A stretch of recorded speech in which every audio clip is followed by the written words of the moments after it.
यकीन ही नहीं लगता था कि यामिनी ने उसे बहलाया होगा।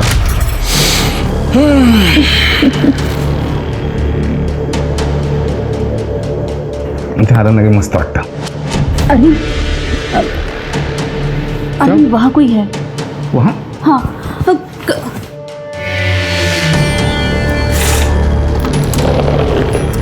कौन है? कौन है?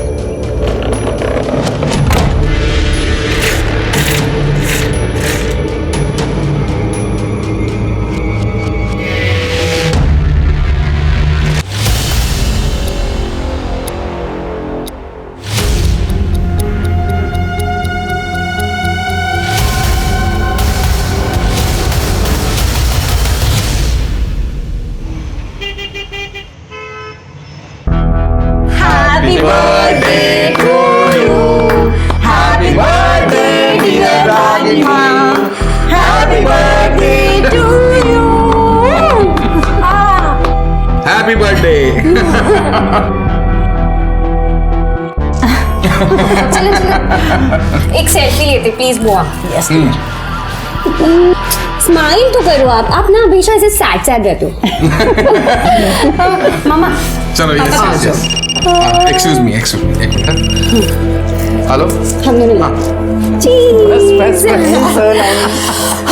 I just love this family get together. बस निखिल की कमी है। अगले साल दादा पढ़ाई पूरी करके सिंगापुर से आ जाएंगे, उसके बाद हमारे सारे गेट टुगेदर परफेक्ट होंगे। सो चेहरा पात्या। ओके बेटा। अभी हम जल्दी से अच्छा खाना ऑर्डर करते। अरे नहीं बेटा, मैं आता निकते। अरे दीदी खाना तो खा के जाइए, बस अभी ऑर्डर हो ही रहा है ना। नहीं मुझे निकलना है, मैं निकलती हूँ। बाय। ठीक है बाय। चलो चलो चलो लेट्स टेक अ सेल्फी। कम।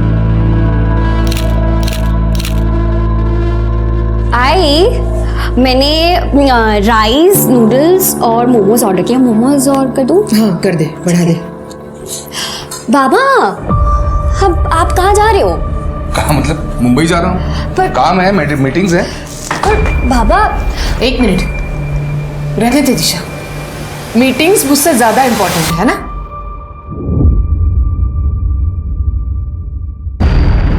देखो ये इमोशनल ड्रामा करने की जरूरत नहीं है, काम है इसलिए जा रहा हूँ। Emotional drama?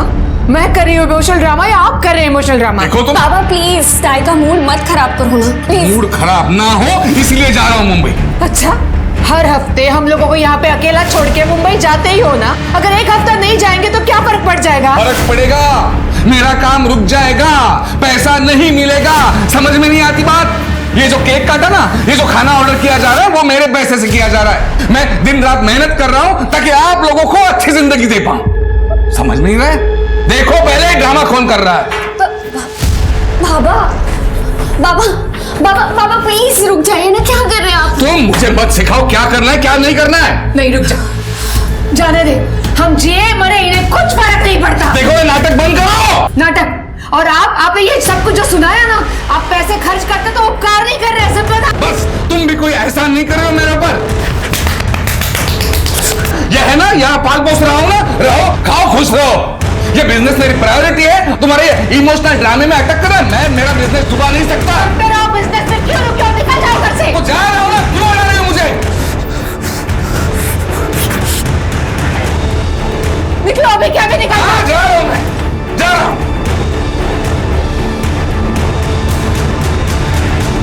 दादा दादा छोड़ो छोड़ो, क्या कर रहे हो ये आप? दादा बाबा आपको नहीं कह रहे थे। मुझे पता है, लेकिन जब भी इनका झगड़ा होता है मुझे कुछ समझ में नहीं आता। दिमाग में अजीब अजीब आवाजें घूमती हैं। आप रुको, मैं आती हूँ।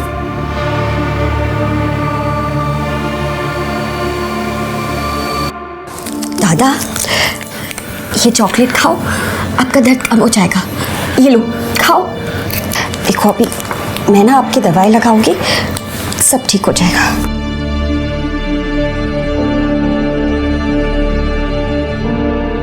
आई की कोई गलती नहीं है। अगर आई चाहती कि बाबा उनके साथ थोड़ा टाइम स्पेंड करे तो बाबा मीटिंग कैंसिल कर सकते हैं। फिर ये झगड़ा क्यों? हाँ मुझे पता है आई की कोई गलती नहीं है। आप बस शांत रहा करो।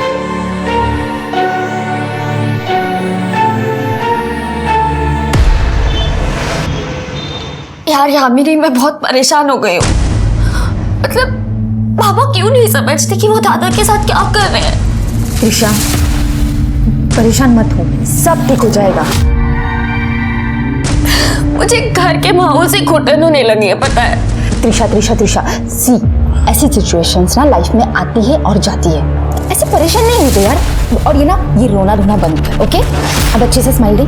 Yes yes yes, like a good girl. Yamini, thank you so much. अगर तू नहीं होती ना तो पता नहीं मेरा क्या होता। वही होता जो मंजूर खुदा होता।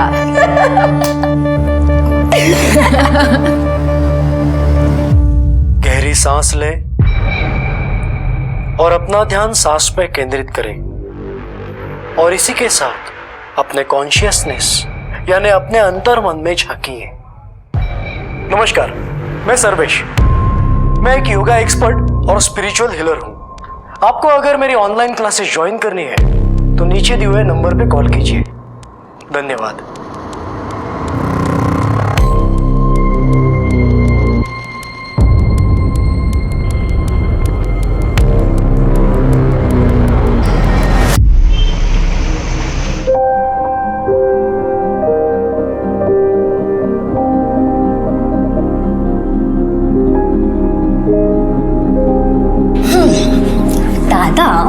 मुझे क्या लगता है, आप मेरी नहीं मैं आपकी रक्षा करती हूँ। हाँ तो मैं तुझे राखी बांधू? और क्या।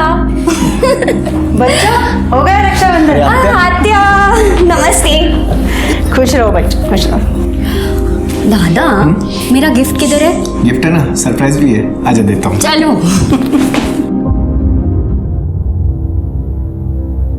भाऊ कुठे है?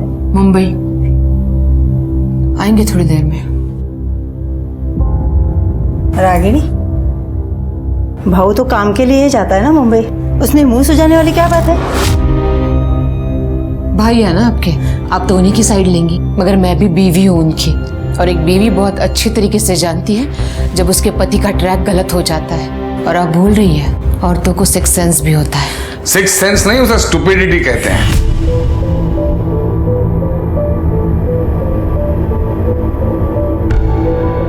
अच्छा, ये बात भी तो ठीक है ना, जहाँ आग होती है वही धुआं निकलता है। और उसी धुएं ने तुम्हें अंधा कर दिया है। अच्छा, मुझे अंधा कर दिया है। बस भी करो अब तुम दोनों। बस करो क्या? तुम्हें पता नहीं है, अजीबो गरीब औरत है ये, अजीबो गरीब, उल्टी सुल्टी हरकतें करती रहती है, पता है?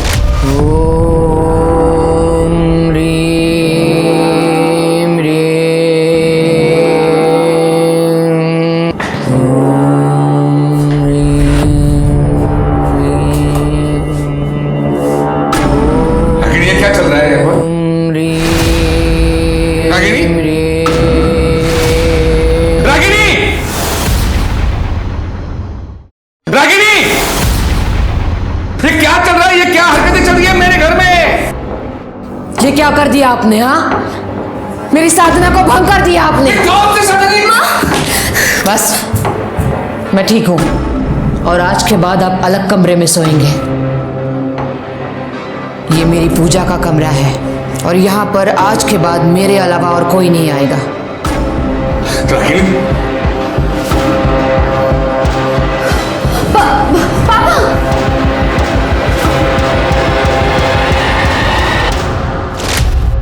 रागिनी, कहाँ है ये? क्या चल रहा है ये सब घर में? इससे क्या पूछ रही हो? ये क्या बताएगी? इनसे पूछो, बच्चों से पूछो, फिर पता चलेगा सच। हाँ, कम कपड़ों में मैं अपने ही घर में बैठी थी। तुम्हारी तरह नहीं हूं, जहां लड़की देखी नहीं वहां कपड़े उतारना शुरू। और एक शब्द नहीं। बहुत हो गया, मैं तुम्हें डिवोर्स दे रहा हूं। अच्छा, और कर भी क्या सकते हो तुम? कोई और रेडी होगी ना मेरी जगह लेने के लिए? कौन चलाएगी? दूसरों को ज्ञान सिखाती है। दादा आप चलो, अब चलो। ऐसी क्या इसकी? मारो, कितना मार सकते हो ना, मारो मुझे, मारो। मगर मैं अब चुप नहीं रहूंगी। प्रूफ है मेरे पास, जो प्रूफ मैं तुम्हारी बहन को और बच्चों को दिखाऊंगी। फिर ये मुंह है ना छुपाते फिरना तुम।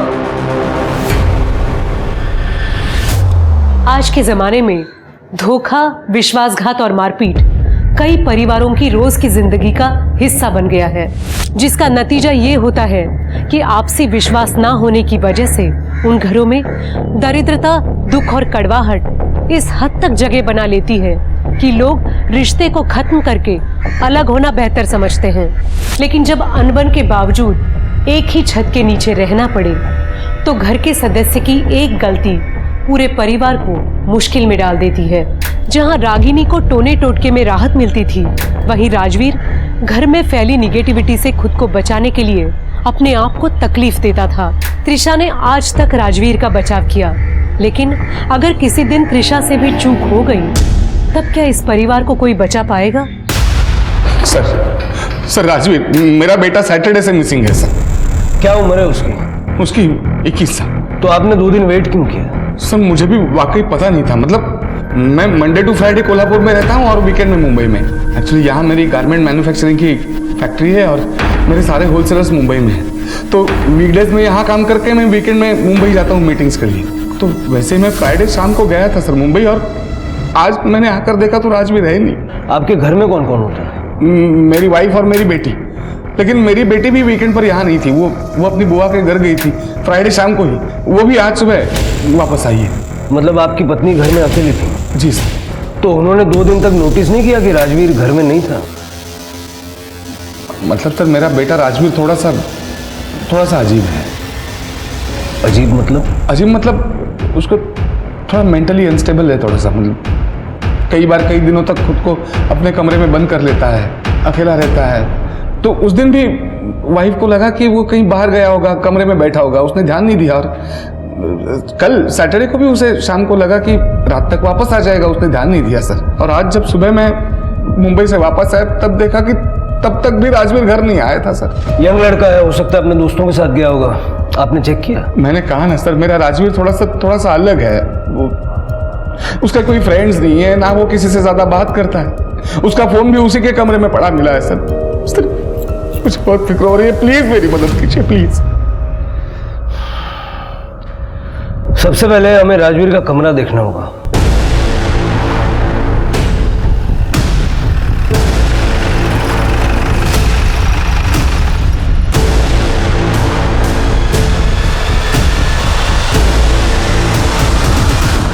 जरा सारा कमरा चेक करो। लगता है कई महीनों से कमरे की खिड़की तक नहीं खुली। आपके बेटे को भूख प्यास नहीं लगती थी क्या? सर आप उसे जानते नहीं हैं। जब भी उसका मूड खराब होता था उसे आसपास कोई नहीं चलता था, बस सहम के अपने आप को रूम में बंद कर लेता है वो। हाँ सर।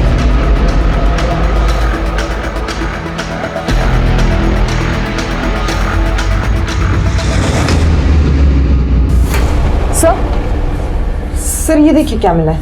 ये लव लेटर्स है और ये शायद खून से लिखे हुआ है।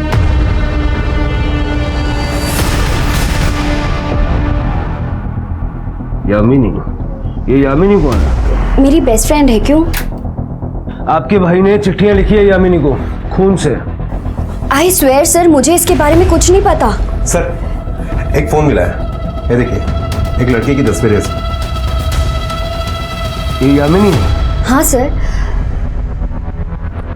सर इसी लड़की के फोटो से पूरा फोन भरा पड़ा है। लगता है ये उसे बहुत चाहता था। इतना सब कुछ है, आपको कोई आइडिया नहीं? सच में सर मुझे कुछ नहीं पता। और यामिनी मेरी बहुत क्लोज है। अगर दादा ने उसको प्रपोज किया होता तो मुझे वो जरूर बताती। सर ये देखिए, खून से सना हुआ है। ये क्या है ये सब? सर जब भी इन दोनों का झगड़ा होता था दादा खुद को नुकसान पहुंचाते थे। नुकसान मतलब कैसे? वो खुद को स्लिप करते थे। फ्राइडे को मेरे जाने के बाद आप दोनों का झगड़ा हुआ था। नहीं बेटा। यामिनी का नंबर इससे लो और यामिनी को उठाने बोलो।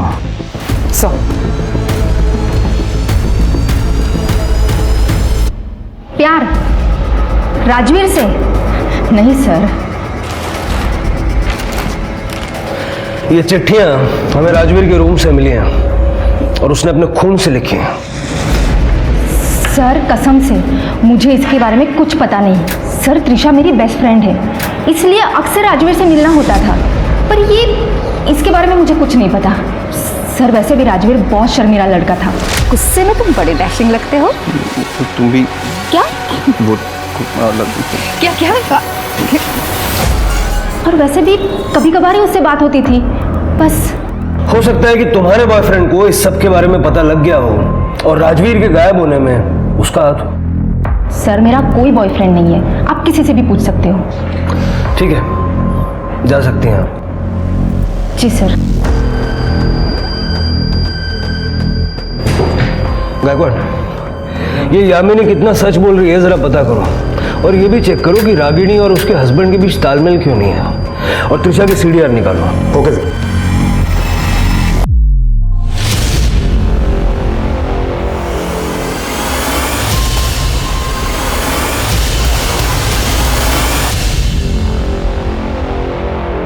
जी सर, मैं जैसे ही जानकारी मिलती है आपको अपडेट करता हूँ सर। जय हिंद। सर, यामिनी की कॉल डिटेल रिपोर्ट से पता चला है कि यामिनी और त्रिशा इन दोनों के बीच में काफी सारी बातें हुआ करती थी, और वो नेचुरल भी है क्योंकि दोनों अच्छी दोस्त थी। हाँ, लेकिन किसी लड़के के साथ यामिनी का कोई कनेक्शन नहीं मिला। अच्छा, स्ट्रेंज। लेकिन सर, जांच के दरमियान और एक बात सामने आई है। ये त्रिशा का सीनियर प्रतीक माने, अरविंद को शक था कि त्रिशा और प्रतीक माने के बीच में कुछ अफेयर है, इसलिए उसने प्रतीक को गुंडों से पिटवाया भी था। और ये राजवीर, उसके साथ भी प्रतीक का झगड़ा हुआ था कुछ दिनों पहले। प्रतीक माने ये त्रिशा का बॉयफ्रेंड हो सकता है? सर कसम से त्रिशा मेरी गर्लफ्रेंड नहीं है। राजवीर और त्रिशा के पापा को भी यही मिसअंडरस्टैंडिंग थी। सर प्रतीक मेरा मुंह बोला भाई है, अब प्रतीक को छोड़िए, दादा को ढूंढिए। ठीक है, तुम लोग जाओ। गायकवाड़, जब तक इनोसेंट नहीं साबित हो जाता इस प्रतीक को भूलना मत। आजकल ये मुंह बोला भाई बोलना आम बात हो गई है। पता करो इस प्रतीक की मुंह बोली बहनें और कितनी है। Okay sir. हाँ पूजा। सर मैंने साबले परिवार के पड़ोसियों से बात की, उनका कहना है कि रागिनी और अरविंद के बीच अक्सर झगड़े होते रहते हैं। हाँ मैडम, मैं इधर ही बाजू में रहती हूँ। वैसे तो चीखने चिल्लाने की आवाज़ तो रोज़ ही आती है, लेकिन इसमें कोई चौंकाने वाली बात नहीं है मैडम। वैसे भी रागिनी अरविंद की दूसरी पत्नी है और राजवीर की सौतेली माँ, तो तमाशा तो होना ही है ना मैडम। राजवीर लगभग 3 साल का होगा मैडम, तब हेमा वहिनी की मौत हो गई थी। अरे ये तो कुछ भी नहीं, मैंने तो सुना है वो रागिनी काला जादू करती है, काला जादू। अरे सुना क्या, मैंने तो देखा भी है। एक दिन कुत्ते ने उनका कचरे का डिब्बा गिरा दिया था, तो उसमें नींबू, गुड़िया, सिंदूर और काला कपड़ा और ना जाने क्या क्या था उसमें। मैंने तो उसकी फोटो भी निकाली है, देखा? हाँ ये देखिए।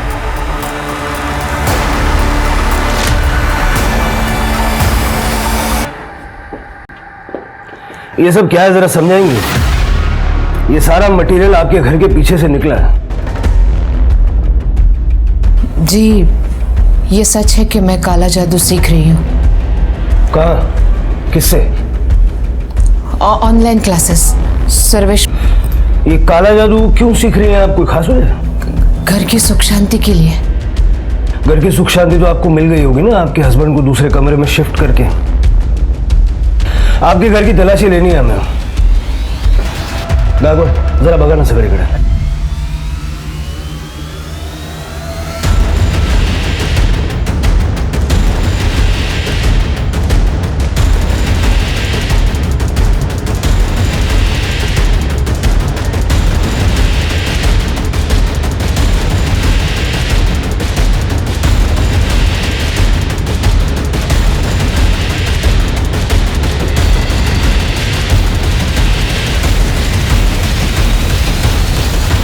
सर, कुछ नहीं मिला। सर कुछ भी नहीं है। टेरेस।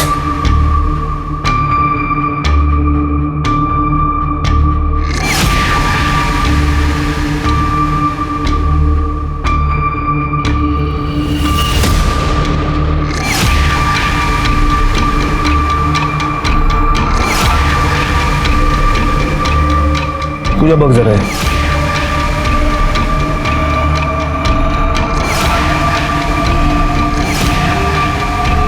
मत देखो, मत देखो, मत देखो।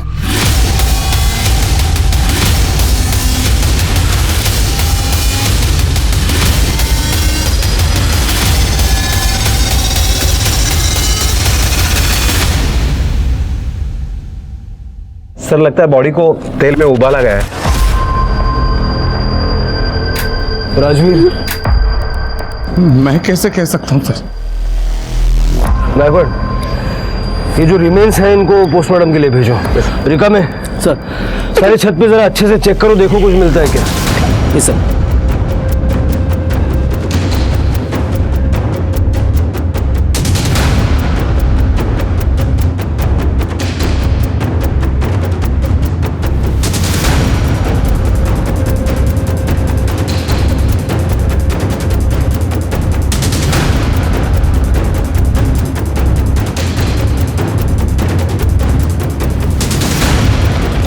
सर ये देखिए, ये आपका लगता है?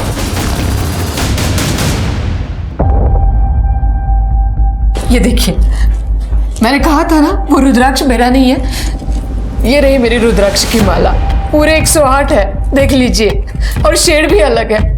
अब काला जादू समझे या तंत्र मंत्र, करती तो मैं अपने घर के लिए ही थी ना, और अपने राजवीर के लिए भी, और उसकी मौत का इल्जाम आपने मुझे पे लगा दिया।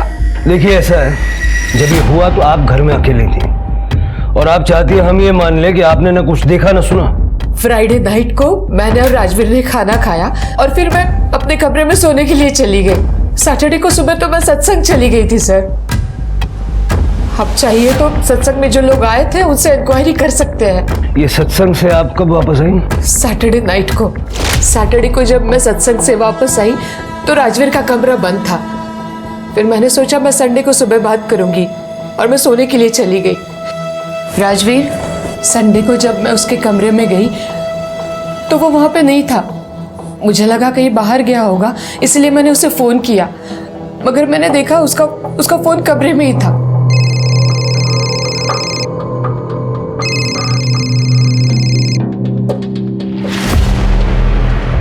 संडे को शाम को फिर मैंने त्रिशा को फोन किया तो उसने भी मुझसे कहा कि आई टेंशन मत लो, राजवीर रात तक आ जाएगा।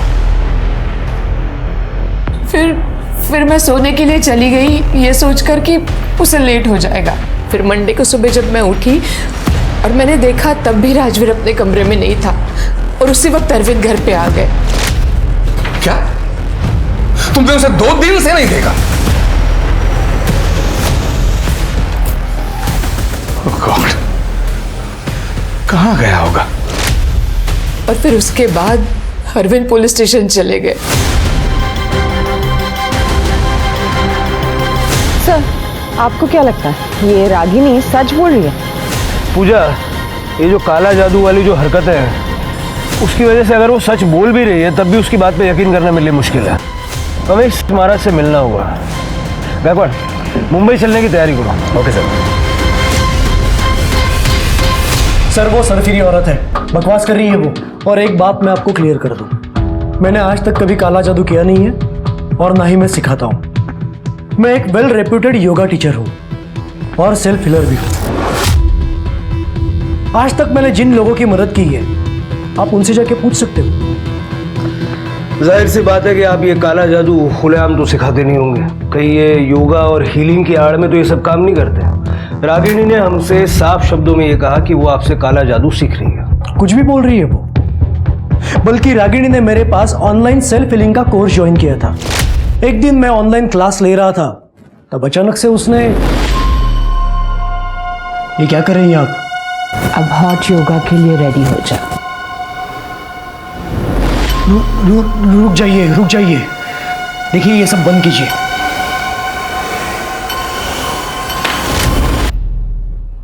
उसके बाद? कुछ नहीं सर, क्या होगा? उस दिन से मैंने उससे बात करना बंद किया। सर मुझे वो क्रेजी अनस्टेबल औरत लगी। आई की सेमिन्यूट पूजा की वजह से घर में बहुत स्ट्रेस था, लेकिन इसमें भी बाबा की गलती थी। मतलब? आई को डाउट था कि बाबा का मुंबई में एक्स्ट्रा मैरिटल अफेयर है, और एक बार तो आई ने कहा भी था कि उनके पास कुछ फोटोज और प्रूफ्स है कि बाबा उन्हें धोखा दे रहे हैं।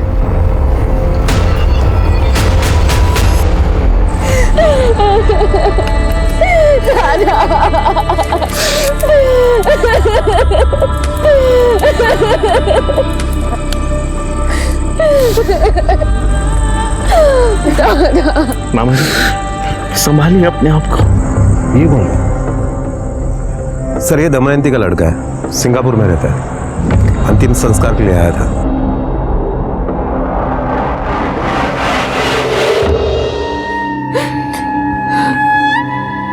राजवीर के जाने से ऐसा लग रहा है कि दुनिया में कुछ बचा ही नहीं। जो भी कमाया जो सब उसी के लिए तो था। मामा सांभाळा स्वतःला। देखिए आपको जब तक मेरी जरूरत है मैं यहाँ रहने के लिए तैयार हूँ, आप ही के पास। Thank you. लेकिन बेटा तुम अपनी पढ़ाई बर्बाद मत करना। सिंगापुर में जाओ, अच्छी पढ़ाई करियो। हम संभाल लेंगे।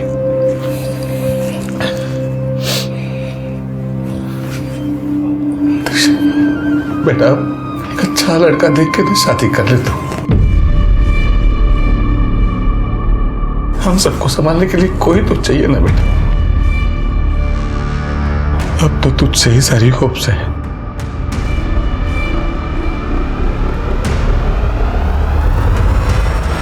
आत्या, अगर पापा जैसा चाहते हैं मैं वैसा करूंगी तो मेरी लाइफ तो बर्बाद हो जाएगी ना। मैं उसको क्या जवाब दूंगी? हाँ प्लीज आत्या, आप कुछ करो ना। त्रिशा, मुझे पता है आप कर सकते हो कुछ। प्लीज आत्या, प्लीज प्लीज। देखो त्रिशा, तू जानती है ना अपने पापा को। लगता है मुझे ही कुछ करना पड़ेगा। त्रिशा, जो भी करना है वो बाद में, लेकिन अभी बाहर चलते हैं जल्दी से। सब लोग खाने के लिए इंतजार कर रहे हैं, नहीं तो खामों का शक हो जाएगा। चल जल्दी से चल। ठीक है देखते हैं। सर राजवीर की postmortem report. Sir postmortem report से पता चलता है कि राजवीर को पतीले में भूनने से पहले उसके बॉडी को कर्पूर और घी से मला गया था और उसके सर को भी बहुत बुरी तरह से कुचला गया था। 21 अगस्त को रात को 8 से 12 बजे के बीच में उसकी मौत हुई है। मतलब सबसे पहले सर को कुचला गया और बाद में उसकी बॉडी को भूना गया। ये काला जादू है। सर हमने सर्वेश का भी बैकग्राउंड चेक किया, बिल्कुल क्लीन है। काले जादू से उसका कोई कनेक्शन नहीं है। मतलब रागिनी पे हमारा शक सही है। रागिनी ने ये काला जादू कहीं और से सीखा है। सर रागिनी की कॉल डिटेल्स जब हमने चेक किए तो पता चला कि वो एक प्राइवेट डिटेक्टिव के कांटेक्ट में है जिसका नाम विनय पाठारे है। बुलाओ इस विनय पाठारे को। सर वो गायब हो गई। त्रिशा मेरी बेटी गायब है। मेरी बेटी गायब हो गई। वो मेरे बहन के घर रहने गई थी, वहां से गायब है। प्लीज मेरी मदद कीजिए। 2 दिन पहले 30 अगस्त को जब निखिल सिंगापुर के लिए निकल गया तो निखिल के जाने के बाद त्रिशा सब कुछ छोड़ के पुणे जाने की बात कर रही थी। पुणे? क्यों? सब कुछ छोड़ के मतलब? एक मिनट। त्रिशा कौन से कमरे में रहती है? वो सामने वाले। पूजा देखो जरा। सर भाऊ सॉरी, तुम्हारे और रागिनी के झगड़े की वजह से वो बहुत परेशान थी। लेकिन पुणे में कहाँ गई? वो कुछ पता नहीं, लेकिन वो कुछ कोर्स करना चाहती थी। क्लियरली उसने कुछ बोला नहीं। कल क्या बोला? कल 4 बजे वो घर से निकल गई थी। मुझे बोला था उसने कि वो यामिनी के साथ मूवी देखने जा रही है और बाहर ही डिनर करके लेट घर पे आएगी। लेकिन त्रिशा के जाने के बाद मुंबई से भाऊ का फोन आया था। हाँ, मतलब सर मैंने पहले त्रिशा को फोन किया ये जानने के लिए कि वो घर कब वापस आ रही है। त्रिशा बेटा कहाँ हो? घर नहीं पहुंचा अब तक? मैं घर कभी नहीं आऊंगी और मुझे दोबारा कभी कॉल मत करना डैड। त्रिशा ये क्या? हेलो त्रिशा, मैंने उसे वापस बार बार फोन करने की कोशिश की लेकिन उसने फोन बंद कर दिया। सर मैं घबरा गया, तुरंत कोल्हापुर आया और यहाँ ताई के घर आया। मुझे लगा था गुस्सा होकर यहाँ आई होगी त्रिशा, लेकिन सर वो यहाँ से भी निकल गई थी। सर त्रिशा जिस रूम में रह रही थी पूरा रूम चेक कर लिया, लेकिन वो सब कुछ लेके जा चुकी है। इसका मतलब उसने अपना प्लान एग्जीक्यूट कर लिया। बैकवर्ड जरा पुणे पुलिस से बात करो और पता लगाओ। Okay sir. मैम, त्रिशा अक्सर पुणे शिफ्ट होके नई जिंदगी शुरू करने की बात करती थी, पर वो राजवीर की वजह से अक्सर परेशान रहती थी। शायद राजवीर के जाने के बाद वो पुणे शिफ्ट हुई होगी। पर मैम अगर वो ऐसा करती तो वो मुझे जरूर बताती। तो तुमने उसे कांटेक्ट करने की कोशिश की? मैंने कंटिन्यूसली उसे फोन करने की कोशिश की मैम, पर उसका फोन स्विच ऑफ जा रहा है। जी सर, रागिनी मैडम ने मुझे हायर किया था अपने पति अरविंद पे नजर रखने के लिए जब वो मुंबई में रहते थे। मुंबई में? अरविंद का एक 40 साल के सिंगल वुमन मीना नाइक के साथ अफेयर चल रहा है। ये रहे उसके फोटोज। और मुझे यह भी पता लगाने के लिए कहा था कि मीना को इस किसी हफ्ते में कहीं चोट लगी है या नहीं, जैसे कि पैरों में हो, सर में हो, या उसकी उंगली कटी है या नहीं। मीना को लगी थी चोटें? मुझे ताज्जुब होता था कि रागिनी मैडम मुझे फोटो क्लिक करने के लिए कहती क्यों है, जबकि उन्हें पहले से ही पता है कि मीना को कहाँ चोट लगी है। फिर मैं भी सोचता था कि मुझे इस काम के पैसे मिल रहे तो मैं भी करता रहा। बड़े दिल वाला आदमी है तू। मीना का पता दे चल मुंबई का।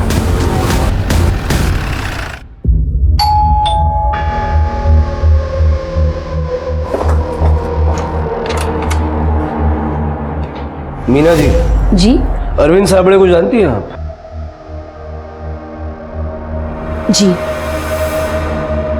मैं अरविंद के साथ रिलेशनशिप में हूँ। कई साल पहले मेरा डिवोर्स हो चुका है। अरविंद मुझसे शादी करना चाहते थे, वो रागिनी को तलाक देने वाले थे, मगर मुझे शक हुआ कि कुछ दिनों से कोई मेरा पीछा कर रहा है।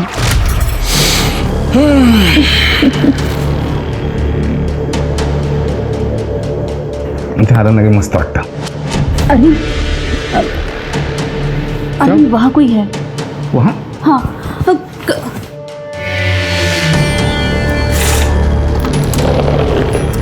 कौन है? कौन है?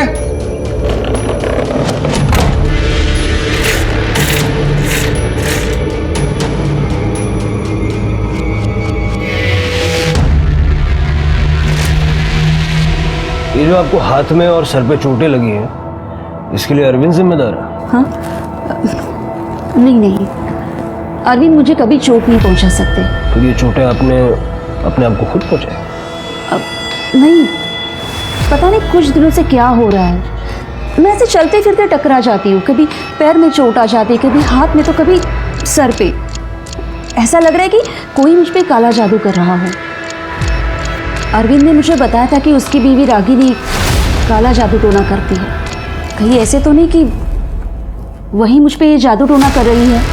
अरविंद को भी जब से पता चला था कि वो काला जादू करती है, वो खुद को लेकर और बच्चों को लेकर काफ़ी डर गया था।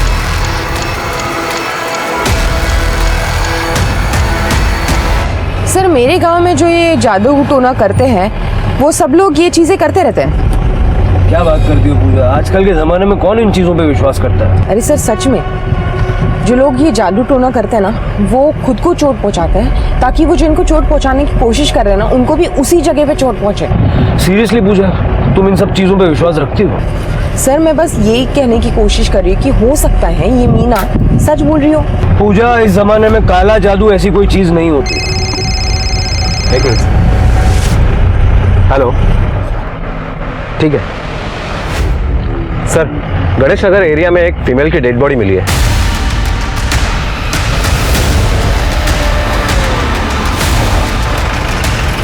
सर, इस तरफ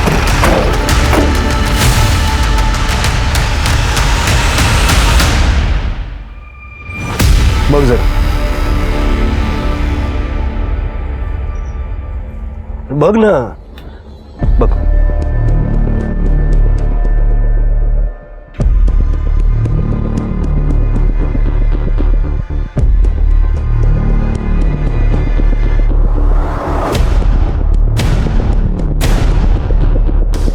सर, लगता है त्रिशा भी काले जादू का ही शिकार हुई है।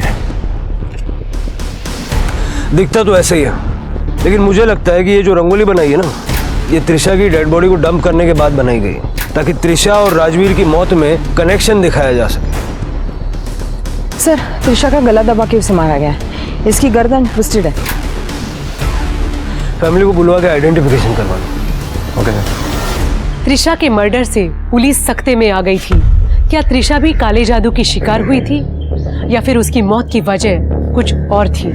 पुलिस ने इन्वेस्टिगेशन के दौरान नोटिस किया कि त्रिशा की बॉडी दमयंती बुआ के घर के महज 2 किलोमीटर की दूरी पर बस स्टैंड के पास मिली थी। तो क्या उसने बस स्टैंड तक ऑटो या फिर प्राइवेट टैक्सी ली थी? पुलिस ने ऑटो और प्राइवेट टैक्सी ड्राइवरों से पूछताछ करने का फैसला किया और साथ ही उस दिन का सीसीटीवी फुटेज भी खंगाला। साथ ही पुलिस ने त्रिशा की बुआ दमयंती से भी पूछताछ की। जिसके बाद पुलिस को इस केस के संदिग्ध हत्यारे तक पहुंचने का सुराग मिल गया। सर मैं त्रिशा को क्यों मारूंगा? मैं तो खुद अपनी जान लेने वाला था जब मुझे त्रिशा और यामिनी के बारे में पता चला था। क्या मतलब? सर आपको नहीं पता? क्या? सर त्रिशा और यामिनी दोनों रिलेशनशिप में थे, वो दोनों लेस्बियन थे। मुझे तो लगा था कि त्रिशा स्ट्रेट है, पर एक दिन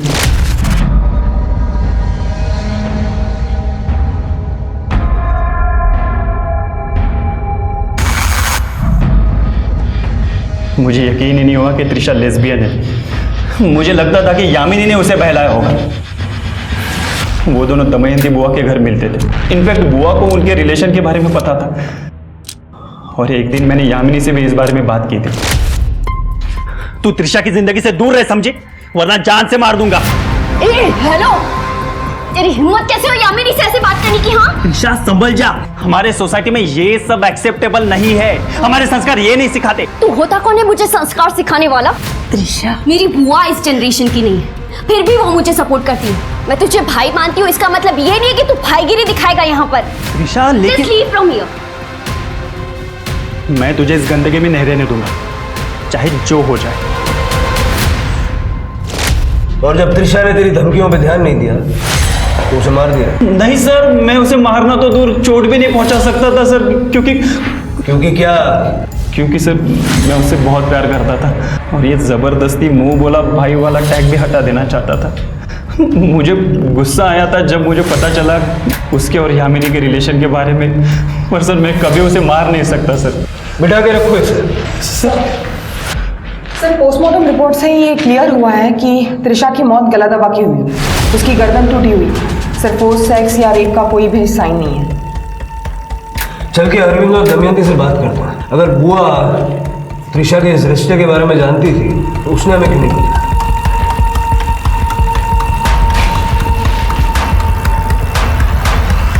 ये आप क्या कह रहे हैं सर? आपकी हिम्मत कैसे हुई मेरी बेटी के बारे में ऐसी बातें करने की? भाऊ हे खरे, त्रिशा और यामिनी के रिलेशन के बारे में मुझे पता था। वो दोनों पुणे भागना चाहते थे, मैंने उनको सपोर्ट भी किया। यामिनी त्रिशा का इंतज़ार बस स्टैंड पे कर रही थी, लेकिन जब काफ़ी देर तक त्रिशा आई नहीं तो वो डर गई। ये क्या है? क्या सुन रहा हूँ मैं? क्या चल रहा है? इसके बारे में रागिनी को भी पता था। उसने तो एक दिन, देखो रागिनी, माँ होने के नाते त्रिशा का साथ देना चाहिए तुम्हें। बिल्कुल दीदी, मैंने अभी सीखा है, मैं त्रिशा को ठीक कर सकती हूँ। वो बिल्कुल ठीक हो जाएगी। मतलब क्या है तुम्हारा? सर्वेश महाराज ने मुझे रास्ता दिखाया है, बिल्कुल उसी तरह जैसे मैंने अपनी सौतन को सबक सिखाया था। मैं त्रिशा को भी ठीक कर दूंगी। ओम आपने अपनी बेटी पे काला जादू किया, मार डाला उसे? मैं उसे बचाना चाहती थी, मैं उसे मारना नहीं चाहती थी। आप समझ नहीं रहे हैं। समझने की कोशिश कर रहे हैं। जरा हाथ दिखाइए अपना। पूजा, ये क्या है? रिका में जरा दाखवा दे वीडियो। हमारी साइबर टीम ने कुछ वीडियोस रिकवर किए हैं जो आपने डिलीट कर दिए थे। ये देखिए, ये क्या है? जहां जहां आपने अपने आप को चोट पहुंचाई वही मीना को चोट लगी। मुझे सर्वेश ने ऐसा करने के लिए कहा था, लेकिन सर्वेश ने तो कहा कि उसने आपसे बातचीत करना बंद कर दिया था उस दिन से जिस दिन आपने ऑन कैमरा उसके साथ बदतमीजी की। क्या? नहीं, ऐसा कुछ भी नहीं हुआ था। मैं तो उन्हें हमेशा इज्जत देती थी। वो हमेशा मुझे समझाया करते थे कि मुझे क्या करना चाहिए और क्या नहीं। उन्होंने कहा था कि मेरे पति मेरे पास वापस आएंगे और हम हंसी खुशी वापस साथ रहेंगे। ये आप और सर्वेश बातचीत कब और कैसे करते थे? मतलब हमें कोई रिकॉर्ड नहीं मिली। Social media through. जब भी उन्हें बात करनी होती थी वो मुझे ऑनलाइन बुलाते थे। मतलब सर्वेश के कहने पे आपने राजवीर को मार दिया? नहीं, मैंने राजवीर को नहीं मारा, मैं सच कह रही हूँ। बल्कि मुझे एक बहुत बड़ी पूजा करनी थी और वो पूजा के लिए जो भी सामग्री है वो इकट्ठा करने के लिए मुझे सर्वेश ने कहा था। उन्होंने कहा था कि मैं जब भी ये पूजा करूँ तो आसपास कोई नहीं होना चाहिए। और एक दिन मुझे उन्होंने सरप्राइज दिया। वो यहाँ घर पे आए थे। सर्वेश यहाँ आया था? कब? फ्राइडे की शाम को, जब अरविंद और त्रिशा चले गए थे। इतनी सारी बातें आपने हमें पहले क्यों नहीं बताई? वो सर्वेश ने कहा था कि ये सब कुछ मुझे सीक्रेट रखना होगा, तभी काला जादू काम करेगा। आपने उसे बुलाया था? नहीं, उन्होंने कहा था कि उनका कोल्हापुर में कुछ काम है, इसलिए वो आ गए। और सर, उस दिन राजवीर और उन्होंने मेरे साथ डिनर भी किया था। यह आपकी पाचन क्रिया में मदद करेगा। मैं भी पी लेता, लेकिन मेरी अब टैक्सी आएगी। आप ही आनंद लीजिए इसका।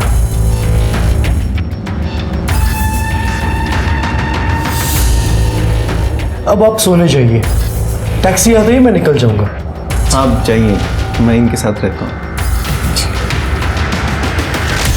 अगली सुबह मैं जब उठी तो महाराज जा चुके थे और राजवीर के कमरे का दरवाज़ा बंद था।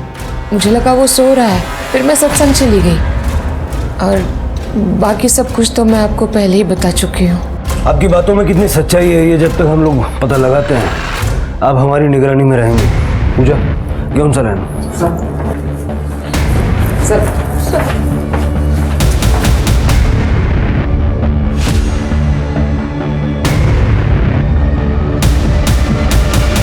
शायद रागिनी सच बोल रही है। वो रुद्राक्ष याद है जो हमें छत पे मिला था? रागिनी ने बताया वो उसका नहीं है। वो सर्वेश का हो सकता है। मुझे याद है जब हम सर्वेश से मिलने गए थे उसके गले में भी रुद्राक्ष की माला थी। सर, पोस्टमार्टम की रिपोर्ट के मुताबिक राजवीर की मौत शाम को 8 बजे से रात को 12 बजे के बीच में हुई और रागिनी ने बताया कि उसी दिन सर्वेश उसे मिलने यहाँ आया था। 21-22 अगस्त का सर्वेश का मोबाइल लोकेशन निकालो। देखिए, मैं आपको पहले ही बता चुका हूँ वो औरत कैसी है। फंसा रही है मुझे वो। उसके एक भी शब्द पे भरोसा नहीं किया जा सकता। भरोसा तो तुम्हारे शब्दों पे भी नहीं किया जा सकता। जिस पे हमें भरोसा है वो है कॉल रिकॉर्ड्स। और तुम्हारे कॉल रिकॉर्ड्स ये कहते हैं कि 21 अगस्त की शाम 8 बजे से 22 अगस्त की सुबह 3 बजे तक तुम रागिनी के घर पे थे। और अगले दिन कोल्हापुर से मुंबई तुम्हारा private taxi driver Salim Shaikh तुम्हारी टैक्सी का बिल भी दिखाया उसने। और ये जरा माला निकालो। हाँ, माला माला।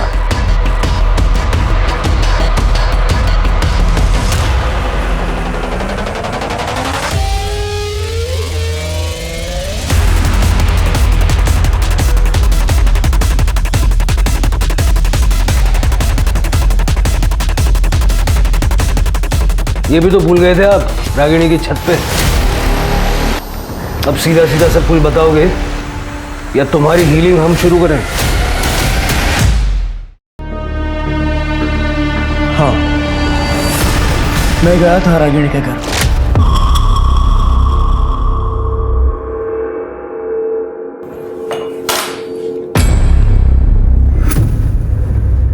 ये लीजिए।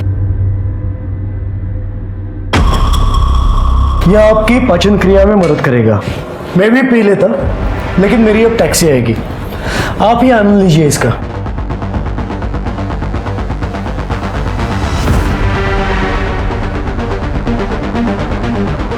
अब आप सोने जाइए, टैक्सी आते ही मैं निकल जाऊंगा। आप जाइए, मैं इनके साथ रहता हूँ।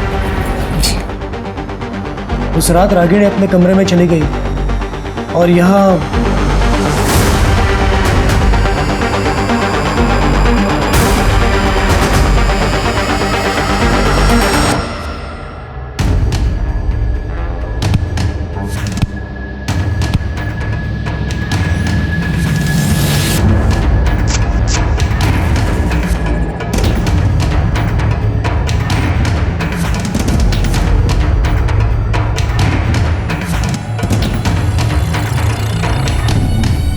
मैंने ही राजवीर के मर्डर को काला जादू की पूजा की शक्ल दी और वापस आ गया मुंबई। राजवीर को क्यों मारा? ताकि उसके कत्ल के जुर्म में रागिनी पकड़ी जाए। लेकिन क्यों? मैं मीना को मदद कर रहा था ताकि मीना को अरविंद मिल जाए। मीना मेरी सच्ची चेली है। हम दोनों ने मिलकर ही ये प्लान किया था। मैं अरविंद से किसी भी हालत में शादी करना चाहती थी, पर अरविंद की बीबी रागिनी, वो उसे किसी भी हालत में तलाक नहीं दे रही थी। इत्तेफाक से रागिनी भी सर्वेश की शिष्या बन गई थी और फिर हमने इस मौके का फायदा उठाया। सर्वेश ने रागिनी को कॉन्फिडेंस में लिया और खुद को चोट पहुंचाने के लिए कहा। और फिर मैं भी ठीक उसी समय उसी जगह खुद को चोट लगा लेती थी और रागिनी के डिटेक्टिव ने उसे सारी जानकारी दी। सर्वेश ने राजवीर को मारा क्योंकि उसे पूरा यकीन था कि इल्जाम रागिनी पे ही जाएगा, क्योंकि सब जानते थे कि वो जादू टोना यानी काला जादू करती है। आपके सर्वेश तो गए जेल में, अब बाकी की बची हुई सेल्फ हीलिंग आप भी जेल में कर लीजिएगा।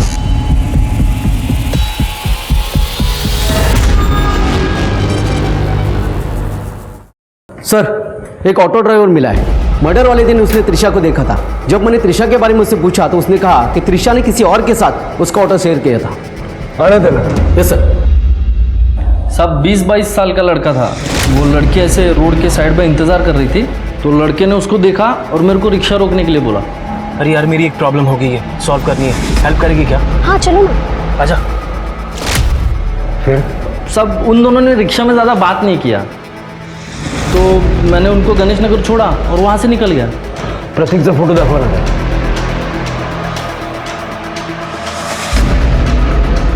नहीं साहब, ये नहीं था। सब वो लड़का ऐसा चिकना था, उसके यहाँ पे ऐसा निशान था साहब।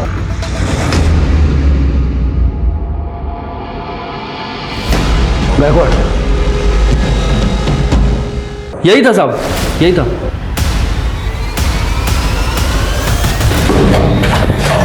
बताइए, क्यों मारा त्रिशा को? अरविंद ने निखिल को पैसे भेजने बंद कर दिया था। शायद वो मीना को पैसे दे रहा था। और ये फैक्ट्री तो मेरे पापा ने बनाई थी और उसे अरविंद लाखों कमा रहा था, लेकिन मुझे उससे कुछ नहीं मिल रहा था। और जब अरविंद ने जिक्र किया कि त्रिशा की शादी करके फैक्ट्री की सारी जिम्मेदारी वो उस पर सौंपने वाला था, तब मैंने सोच लिया कि त्रिशा को रास्ते से हटाना ही होगा। अरे लेकिन त्रिशा तो सब कुछ छोड़ छाड़ के पुणे जा रही थी ना। हाँ, लेकिन इस बात की क्या गारंटी कि बाप का पैर उसे वापस नहीं ले आता। त्रिशा को तो मारना ही था। मैंने निखिल को रोक लिया मेरी मदद करने के लिए। मैंने इसे बता दिया त्रिशा बस स्टैंड के लिए कब निकलने वाली है और ये रिक्शा पकड़ के उसके पास चला गया। मैं घर कभी नहीं आऊंगी और मुझे दोबारा कभी कॉल मत करना डैड। त्रिशा, त्रिशा। दादा, आप यहाँ कैसे? अरे यार, मेरी एक प्रॉब्लम हो गई है, सॉल्व करनी है, हेल्प करेगी क्या? हाँ चलो ना। दादा, मेरी जो प्रॉब्लम है वो तो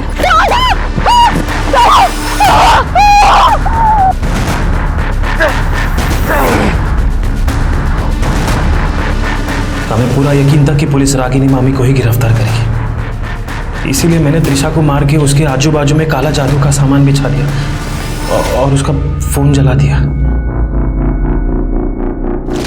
तो तुम्हें लगा कि ऐसा करने से रागिनी रास्ते से हट जाएगी, लेकिन मीना का क्या? अरविंद सब कुछ मीना को दे देता तो?